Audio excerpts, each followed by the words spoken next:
네, 오늘 말씀은 창세기 50장 15절로 26절까지 말씀을 통해서 보지 못하고 믿는 자들이라는 제목을 가지고 살펴보도록 하겠습니다.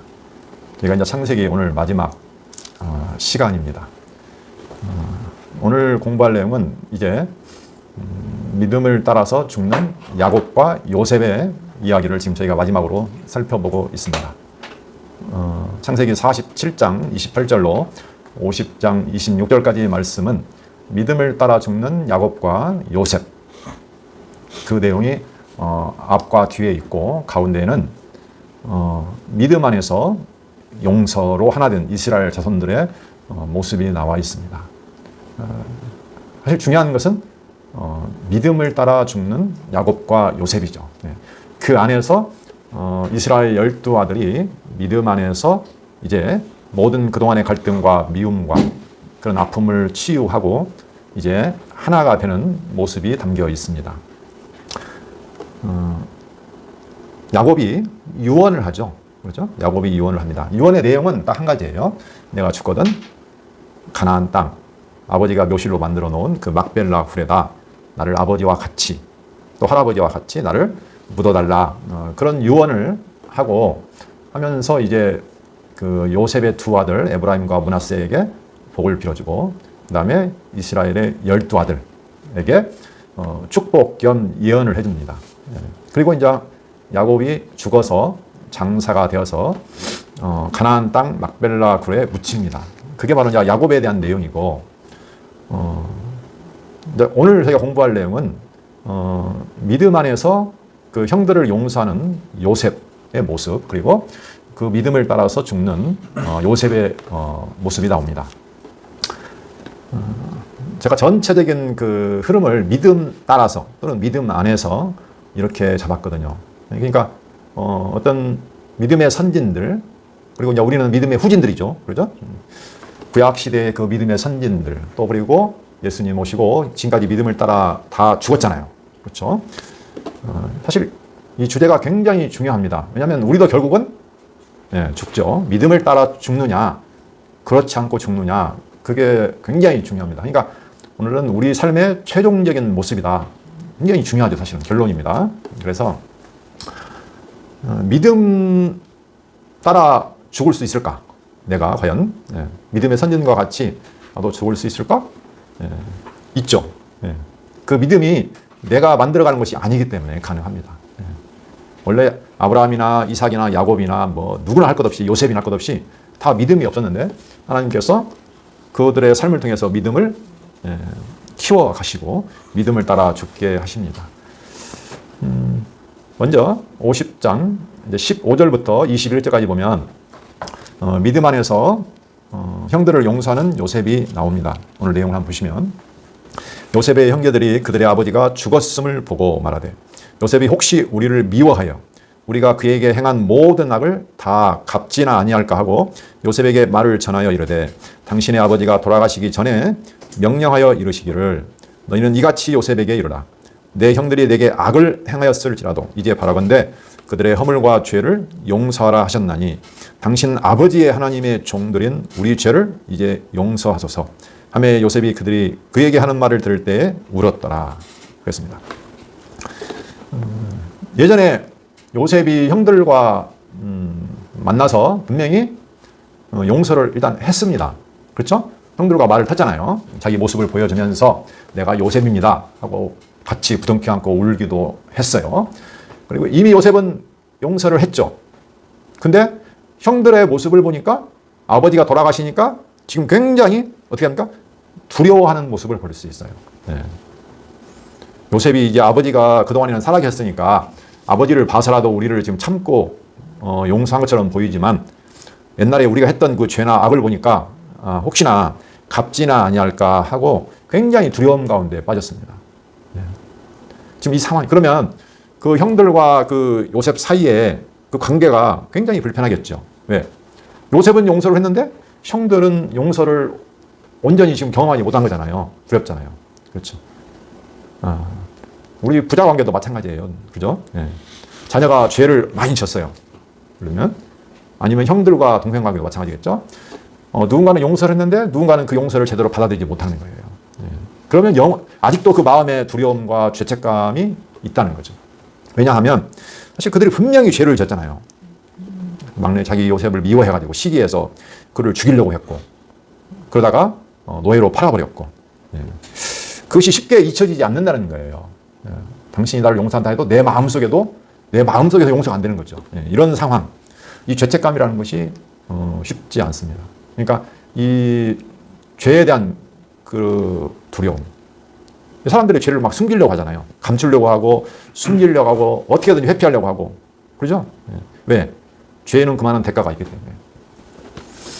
근데 요셉은 그 말을 듣고 울었어요. 어떤 요셉의 어떤 그 마음을 표현하고 있습니다. 예. 요셉은 진정으로 용서했을까요? 형들은 지금 그걸 아직 잘 이해하지 못하는 것 같아요. 그렇죠? 용서가 완성이 되려면 형들이 요셉이 나를 진정으로 용서했다. 예. 그렇죠? 그것이 완벽하게 이해될 때 형들은 이제 마음에 진정한 평안을 누릴 수 있을 거예요. 그리고 진정한 하나가 되겠죠. 근데 또 그뿐만이 아니죠. 18절 보면 그의 형들이 또 친히 와서, 이제 또 친히 와요. 남에게 말을 전하는 게 아니고 직접 와가지고 이제 요셉의 앞에 엎드려 이르되 우리는 당신의 종들이니이다. 아주 납작 엎드립니다. 자, 요셉이 뭐라고 하냐면 요셉이 그들에게 이르되 두려워하지 마소서. 예, 두려워하지 말라고 합니다. 내가 하나님을 대신하리이까. 예, 당신들은 나를 해하려 하였으나 하나님은 그것을 선으로 바꾸사 오늘과 같이 많은 백성의 생명을 구원하게 하시려 하셨나니 당신들은 두려워하지 마소서. 내가 당신들과 당신의 자녀들을 기르리다 하고 그들을 간곡한 말로 위로하였더라. 예, 요셉은 참 안타깝죠. 물론 형들을 생각하면 그들의 죄악은 분명합니다. 예. 그러나 요셉이 그동안의 삶을 통해서 고백하는 내용이 있죠. 가장 중요한 말은 여기서 내가 하나님을 대신하리이까. 만약 여기서 하나님을 빼버렸다. 그죠? 형들과 요셉과 직접적으로 대면한다고 하면은 용서가 될까요, 이게? 쉽지 않을 겁니다. 왜? 분명히 그 형들이 나를 죽이려고 했고 미워하고 시기했잖아요. 그래서 내가 하나님을 대신하리이까. 진정한 용서에 대해서 한번 살펴볼 필요가 있습니다. 요셉은 내가 하나님을 대신하리이까 라는 말도 했지만 45장에 보면 형들과 만났을 때 한 말이 있습니다. 그때 뭐라고 했냐면 당신들이 나를 판 것이 아니고 어떻게 했죠? 하나님이 나를 먼저 보내셨나이다. 45장 5절 하나님이 나를 먼저 보내셨다. 그러니까 지금 그 주어가 바뀌었어요. 당신들이 아니라는 거예요. 그죠? 하나님이 당신들보다 나를 먼저 보냈다는 거예요. 그렇죠? 한번 볼까요? 45장 8절. 여기 굉장히 중요한 말이 많이 나옵니다. 45장 5절부터 한번 읽어볼까요? 당신들이 나를 이곳에 팔았다고, 분명히 형들이 팔았죠. 해서 근심하지 마소서, 한탄하지 마소서. 하나님이 생명을 구원하시려고 나를 당신들보다 먼저 보내셨나이다. 여기서 지금 당신들도 나오지만, 당신들이 팔았지만 하나님이 나를 보냈다고 말하고 있습니다. 그렇죠? 그 다음에 7절 보시면 하나님이 큰 구원으로 당신들의 생명을 보존하고 당신들의 후손을 세상에 두시려고 나를 당신들보다 먼저 보내셨나니. 그렇죠? 여기도 하나님이 보냈다고 했죠. 왜 하려고? 하나님의 뜻을 위해서, 약속을 위해서, 생명을 보존하시고 세상에 보존하기 위해서 나를 먼저 보내셨나니. 그런 결론입니다. 나를 이리로 보낸 일은 당신들이 아니요 하나님이시라. 그뿐만이 아니죠. 내가 이렇게 애굽에서 총리가 된 것도 역시 하나님이 나를 바로에게 아버지로 삼으시고 그 온 집의 주로 삼으시며 애굽 온 땅의 통치자로 삼으셨나이다. 네. 지금 요셉의 시각은 전부 다 하나님께로 가 있죠. 직접 형들하고 있지 않다는 거예요. 이게 굉장히 중요합니다. 내가 어떻게 하나님이 하시는 일을 내가 대신하게, 내가 하나님이 되겠습니까? 아니라는 거예요. 네. 이게 굉장히 겸손한 자리로 가 있는 거예요. 그런데 이와 반대의 경우가 있습니다. 용서가 안 되는 사람들이 있어요. 용서를 못하는 사람들. 그 사람들은 어떤 사람이냐면 자기가 하나님을 대신하려고 하는 사람이 있어요. 그렇죠? 네. 세상이 그래요. 사실은 세상이. 이 사단과 마귀의 유혹이 있잖아요. 그 유혹이 뭡니까? 네가 스스로 하나님과 같이 되고자 하는 거잖아요. 그 욕심을 넣는다니까요. 네가 스스로 하나님과 같이 될 수 있어. 네가 주인이 될 수 있어. 예. 세상은 전부 다 자기가 하나님과 같이 되고자 한다는 거예요. 그렇죠? 예. 그게 창세기에서 말하는 아담과 하와의 죄의 시작입니다. 뿌리죠, 뿌리. 예. 스스로 아무것도 아닌 존재가 스스로 하나님과 같이 되고자 하는 거예요. 하나님을 대신하고자 하는 거죠. 그래서 항상 누구를 강조합니까? 내가 했어. 이렇게. 예. 요셉은 내가 아니라 하나님이 하셨어요. 이렇게 계속 고백을 하고 있는데 세상은 계속 내가 했다고 하는 거예요. 내 공로야. 내가 잘했어. 이렇게. 가인 있죠? 가인이 대표적인 인물이에요. 가인과 아벨에서 보면. 아벨을 죽였죠. 왜? 식이 나서 죽였죠. 예, 열받아서 죽였잖아요. 왜 죽여요? 하나님이 아벨을 택했다는데? 자기가 하나님 되고 싶은 거예요. 내 마음대로 안 된다는 거예요, 이게. 그렇죠? 창세기 4장 9절 한번 볼까요? 가인이 뭐라고 고백했는가? 여호와께서 가인에게 이르시되 내 아우 아벨이 어디 있느냐? 그가 이르되 내가 알지 못하나이다. 내가 내 아우를 지키는 자니까? 네. 나 알지 못한다고? 상관없다는 거예요. 네. 형제잖아요. 형제인데도 불구하고 전혀 그와 나는 하나라는 의식이 없는 거예요. 네. 상관한다, 알다, 야다. 아담과 하와가 동침했다 할 때 알다 하잖아요. 그 동사가 야다, 알다는 뜻이에요. 동침하다는 뜻이. 이게 상관한다는 거예요. 쉽게 말하면 너와 나는 하나다. 네. 상관이 있다는 거예요. 근데 가인은 뭐라고 그래요? 난 몰라. 상관없어. 이렇게 한다는 거예요. 내가 내 아우를 지킨 자니까? 그럼 나하고 상관없어요. 네. 이렇게. 완벽한 대조를 이루죠. 요셉은 뭐라고 했을까요? 상관없다고 했을까요? 아니죠. 두려워하지 마세요. 21절. 당신들은 두려워하지 마소서. 내가 당신들과 당신들의 자녀를 기르리이다. 상관없다는 것이 아니에요. 내가 당신과 당신의 자녀들을 기르겠습니다. 섬기겠다는 거잖아요. 돌보겠다는 거죠. 상관이 있다는 거예요. 내가 안다는 거죠. 그래서 이렇게 내가 하나님을 온전히 인정하고 내가 아무것도 아니다. 예, 자기를 완전히 내려놓을 때 어떻게 돼요? 상대방의 잘못을 어떻게 돼요? 예, 하나님의 뜻으로 받아들이는 거예요. 왜냐하면 그 잘못을 통해서 내가 힘들긴 했지만 그렇게 하나님의 뜻이 이루어졌고 생명을 보존했잖아요. 그렇죠? 선악간에 합력하여 하나님의 뜻을 이루었잖아요. 그러니까 그 사람이 물론 믿기는 하겠지만 그는 하나님의 뭘로 쓰인 거예요? 하나님의 도구로 쓰인 거예요. 그렇죠? 네. 그 사람 스스로가 미운 게 아니라 그도 하나님의 뜻을 이루기 위한 도구로 쓰였다고요. 나를 괴롭게 하는 사람, 힘들게 하는 사람도 마찬가지고. 그게 합력하여 뭘 이룬다고요? 하나님의 뜻. 네. 그것을 이해할 때 우리는 진정한 용서를 할 수 있다는 거예요. 사람과 만나면 절대 용서 안 됩니다. 내가 하나님과 같이 높아져 있으면 용서가 또 안 됩니다.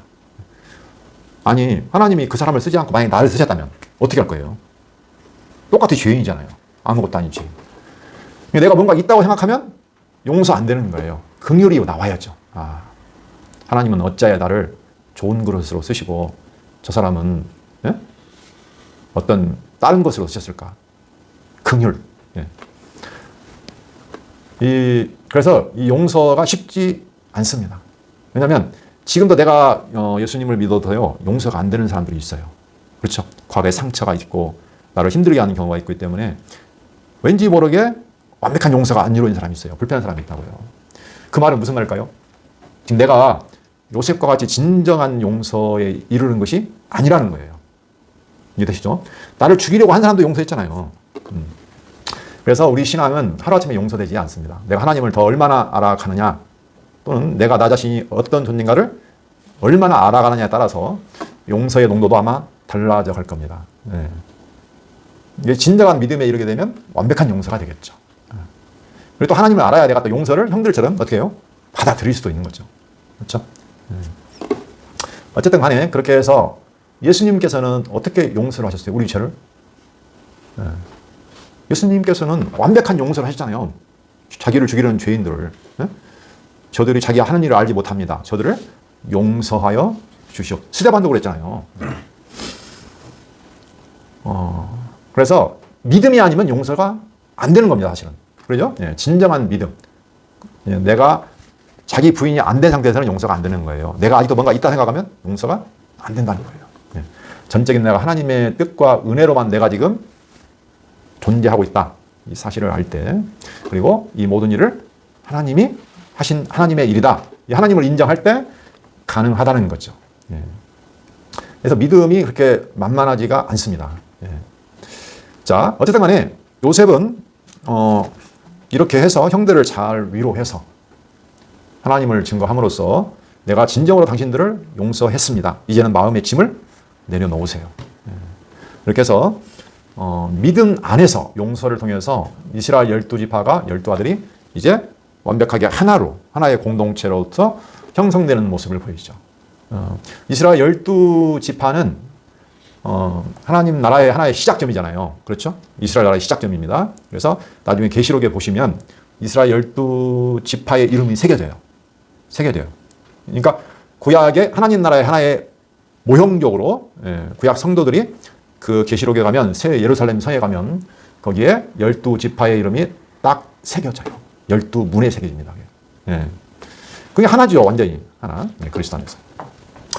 자, 좀 더 볼까요? 예. 이제는 이제 믿음 따라 적는 요셉의 모습을 한번 보겠습니다. 요셉이 22절부터 26절까지 보시면 요셉이 죽고 이제 입관되는 내용이 나옵니다. 요셉이 그의 아버지의 가족과 함께 애굽에 거주하며 110세를 살며 에브라임 자손 3대를 보았으며 므낫세 아들 마기르 아들들도 요셉의 스라에서 양육되었더라. 요셉이 110세를 살았어요. 그리고 그 아들 에브라임과 므낫세가 있는데 에브라임 자손의 3대를 보았습니다. 그렇죠? 그러면 요셉까지 하면 지금 몇 대죠? 4대네요. 네. 3대. 그러면 어디까지 갔나요? 손자? 증손자? 헷갈리네요. 하여간 이 말은 오래 살았다는 거예요. 네. 요셉이 그의 형제들에게 이르되, 이제 요셉이 이제 유언을 합니다. 요셉이 그의 형제들에게 이르되, 나는 죽을 것이나 하나님이 당신들을 돌보시고 당신들을 이 땅에서 인도하여 내사 아브라함과 이삭과 야곱에게 맹세하신 땅에 이르게 하시리라 하고. 자, 요셉이 마지막 죽을 때 유언을 하는데 뭐라고 하냐면 하나님께서 당신들을 돌보아서 이 땅 애굽 땅에서 인도해 내서 어디로요? 아브라함과 이삭과 야곱, 그러니까 열조죠. 이스라엘 열조에게 맹세하고 언약하신 땅에 이르게 하실 것이다 라고 말하고, 요셉이 또 이스라엘 자손에게 맹세시켜 이르기를 하나님이 반드시, 여기 이제 반드시라고 그랬죠. 반드시 당신들을 돌보시리니, 지금 돌본다는 말을 몇 번 했습니다. 돌보시리니 당신들은 여기서 내 해골을 메고 올라가겠다 하라 하였더라. 하나님께서 당신들을 돌봐서 이 땅에서 나가서 약속한 가나안 땅에 분명히 반드시 데려갈 테니까 그 갈 때에 내 해골을 메고 올라가겠다 하라. 예. 요셉의 믿음이 그대로 나오는 유언이죠, 이게. 예. 요셉이 110세의 죽음에 그들이 그의 몸에 향 재료를 넣고 애굽에서 입관하였더라. 자, 야곱의 죽음과 요셉의 죽음이 약간은 차이가 있습니다. 그렇죠? 야곱의 죽음의 모습을 한번 잠깐 볼까요? 예. 야곱은 가나안 땅으로 데려갔죠. 그렇죠? 막벨라굴에 장사했습니다.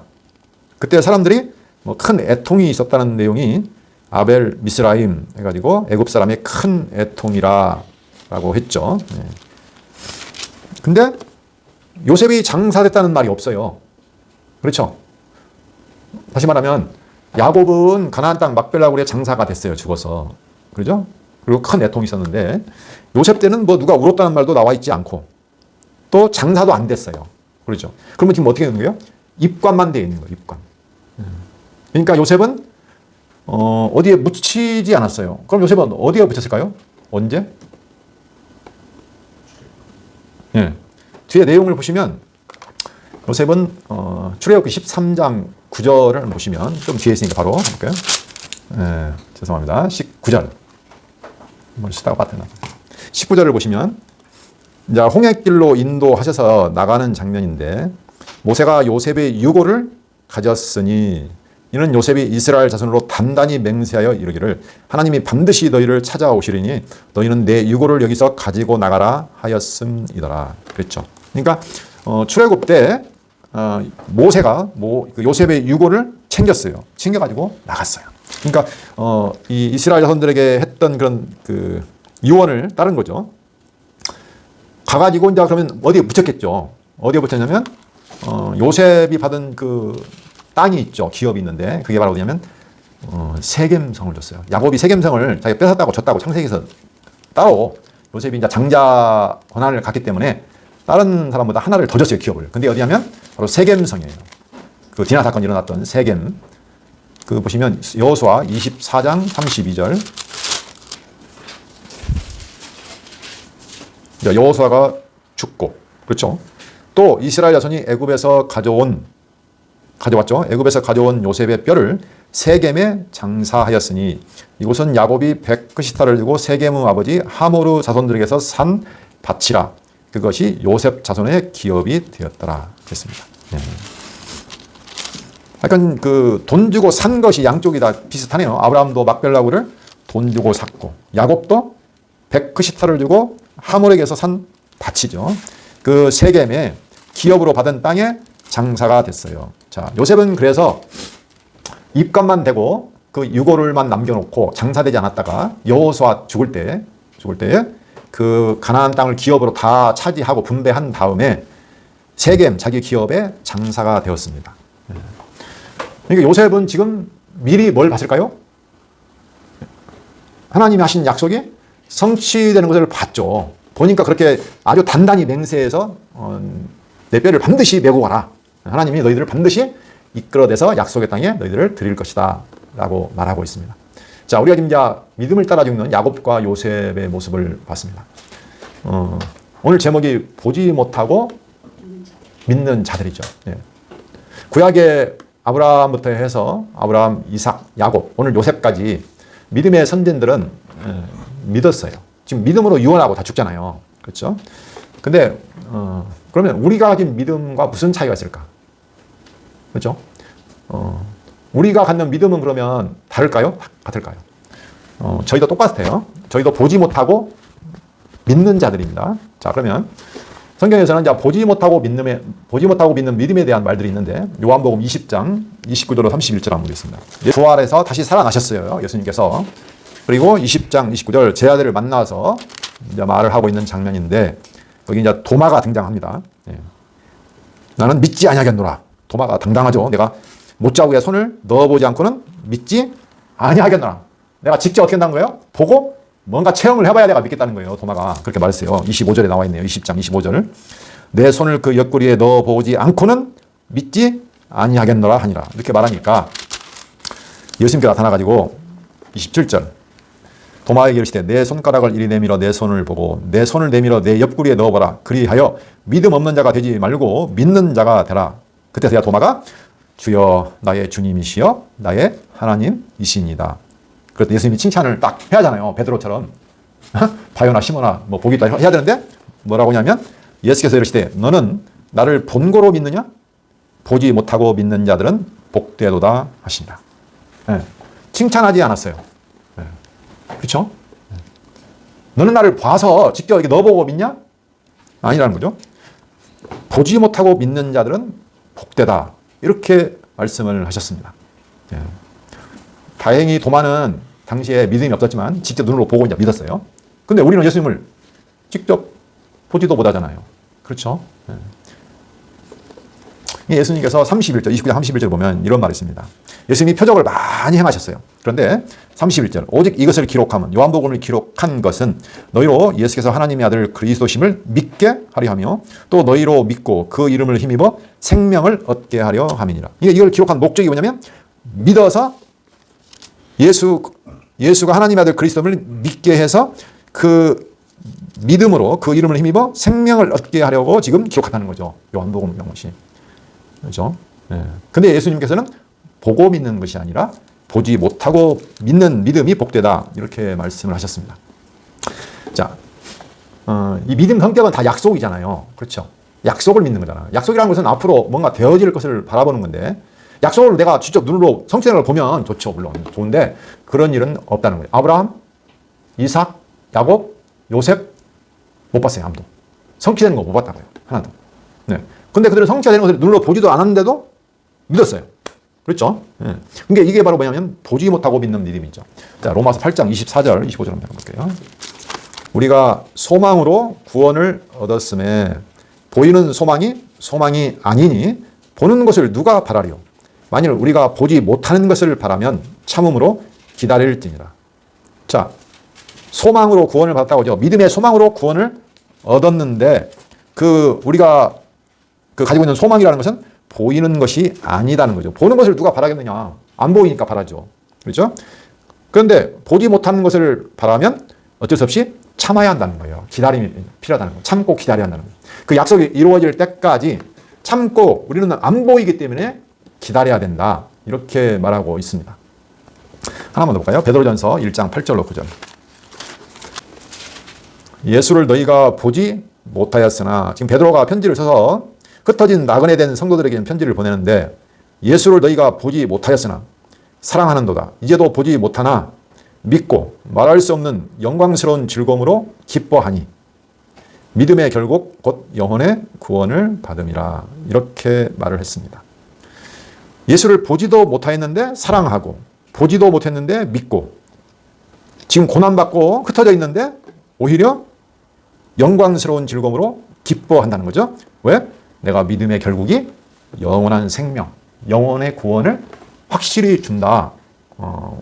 이것을 믿기 때문이라는 거죠.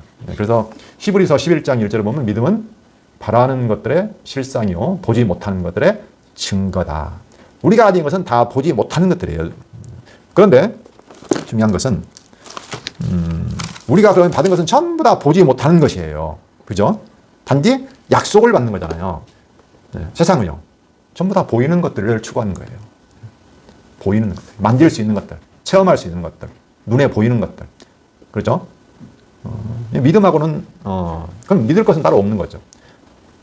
그래서 우리가 가진 믿음은 그래서 보지 못하고 믿는 거예요. 근데 어떻게 그 믿음을 가지냐가 문제죠. 어떻게 안 보고 믿냐고요. 어렵잖아요. 그렇죠? 공기가 있어요. 안 보이잖아요. 믿죠? 어떻게 믿어요, 이걸? 잡히지도 않고 보이지도 않는데. 여러 가지 경험을 통해서 공기가 있구나. 믿잖아요, 우리는. 그렇죠? 네. 믿음이라는 것은 뭔가가 증거가 있어야 돼요. 그렇죠? 그러니까 하나님께서는 이 세상에서 우리에게 보이는 증거를 주시는 거예요. 그렇죠? 아브라함, 이삭, 야곱도 조금씩 증거를 하나님이 주셨다니까요. 그렇죠? 네. 그 후에 일어날 약속은 증거가 이루어지지 않았지만, 그렇죠? 큰 민족이나 땅이나 뭐 왕들이 나와서 나라가 생기는 것은 보지 못했죠. 이루어지지 않았지만 그들의 인생을 통해서 하나님께서 지키시고 보호하시고 또 이삭을 낳게도 하시고, 그렇죠? 네. 야곱도 어떻게 했어요? 그 머나먼 밧다람에 가가지고 무사히 돌아오게 하시고, 그런 모든 과정을 통해서 보이는 내가 삶을 통해서 믿음의 증거를 내가 쌓아가는 거죠. 하나님께서 이렇게 이루어주시는구나. 그 증거를 받아요. 그래서 어떻게 했냐? 이제 보이지 않는 것을 내가 확실하게 이루어진다는 믿음에 이르게 하시는 거죠. 그렇죠? 그러니까 우리가 보는 세상에서 살아가는 모든 삶은 뭐예요? 보이지 않는 것이 이루어진다는 것을 내가 지금 믿게 하는 증거를 얻는 과정이에요. 그렇죠? 그래서 성경을 우리가 뭐라고 하죠? 구약 성경. 테스터먼트. 그게 증거예요. 구약, 옛날 증거. 신약, 뉴 테스터먼트. 전부 다 증거란 말이에요. 그러니까 하나님이 증거로 주신 거예요, 이게. 그죠? 네, 증거. 이스라엘 열조에게 언약하신 그 언약을 하나님이 쭉 이루시는 증거를 지금 보여주시잖아요. 역사를 통해서. 우리는 그 증거를 통해서 이제 뭘 봐요?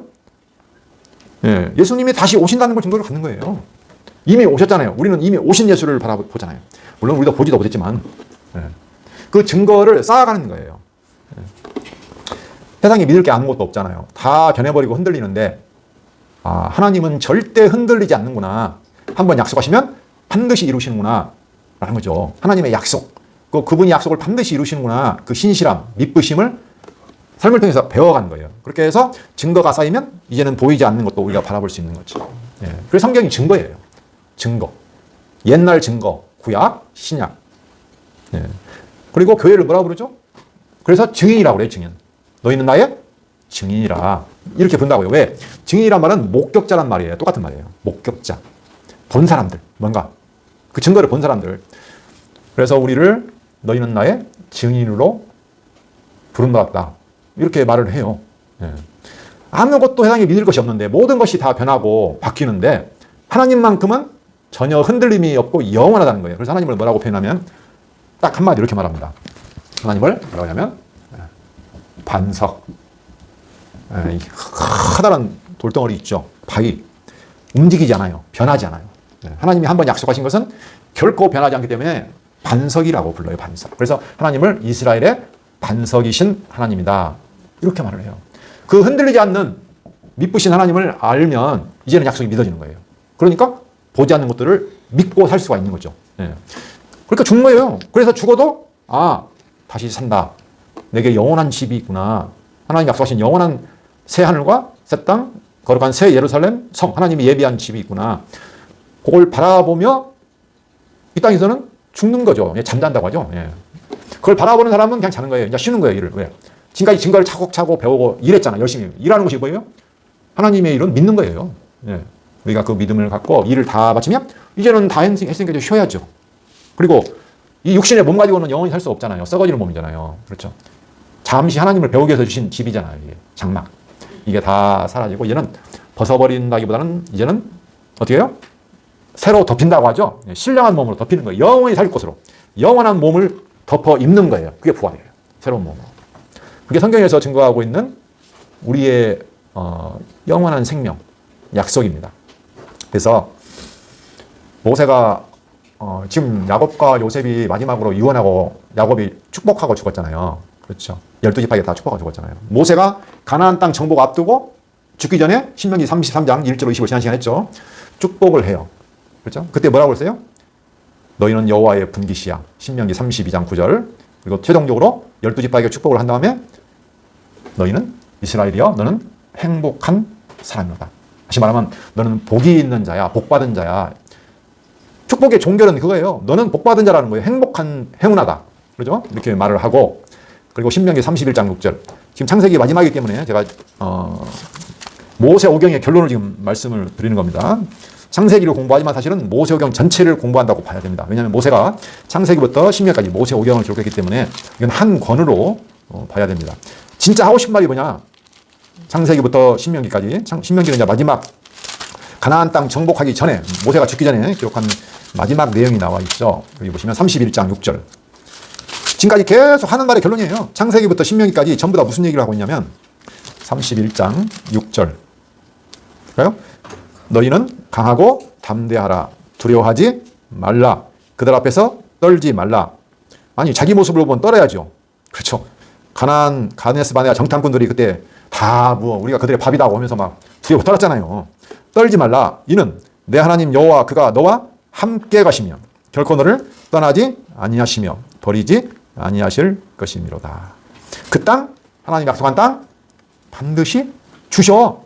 내가 지금까지 썼잖아. 창세기부터 신명기까지 하나님께서 우리 이스라엘 열조에게 언약하시고 어떻게 그걸 지금 이루어오셨는가. 지금 약속대로 자손 번창, 자손 보호, 요셉을 통해서 보호하시고 자손 번창 했잖아요. 출애굽께서. 그렇죠? 나와서 지금 가나안 광야까지 통과하시겠잖아요. 하나님 함께 하셔서. 그렇죠. 그리고 이제 요단 동편 땅에서 지금 이제 그 요단강을 건너가려고 하는 순간이잖아요. 약속한 땅으로 가는 순간이잖아요. 지금까지 인도하신 하나님이 누구냐? 결코 요동함이 없는 반석이야. 너희 하나님 여호와야. 너희는 그의 백성이야. 언약받은. 너는 복 있는 자야. 그러니까 두려워하고 놀라지 말라. 예수님도 마찬가지예요. 예수님도 이 땅에서 사역을 마치시고 가시기 전에 최후 유언적으로 지난 시간에 잠깐 말씀드렸지만 말씀하셨습니다. 마태복음 28장 20절 두려워하지 말라. 내가 세상 끝날까지 너희와 항상 함께 하리라. 마태복음 28장 20절 마지막 절입니다. 가기 전에. 그리고 지난 시간에 마지막 읽었죠. 요한복음 세상을 떠나기 전에 16장 33절 담대하라. 내가 세상을 이기었노라. 네. 근심하고 두려워하는 자들에게 내가 성령을 보내서 너희와 영원토록 함께 있을 거야. 고아처럼 내버려 두지 않을 거야. 그렇죠? 진리로 그가 인도하실 거야. 말했잖아요. 네. 내가 이미 세상을 이기고 먼저 갔으니까 너희도 이겨. 이긴 자들이야. 네. 내가 너희와 함께 하는데 누가 건들 수 있겠어요? 하나님이 그 약속을 이루시기 위해서 함께 하신다는 거예요. 네.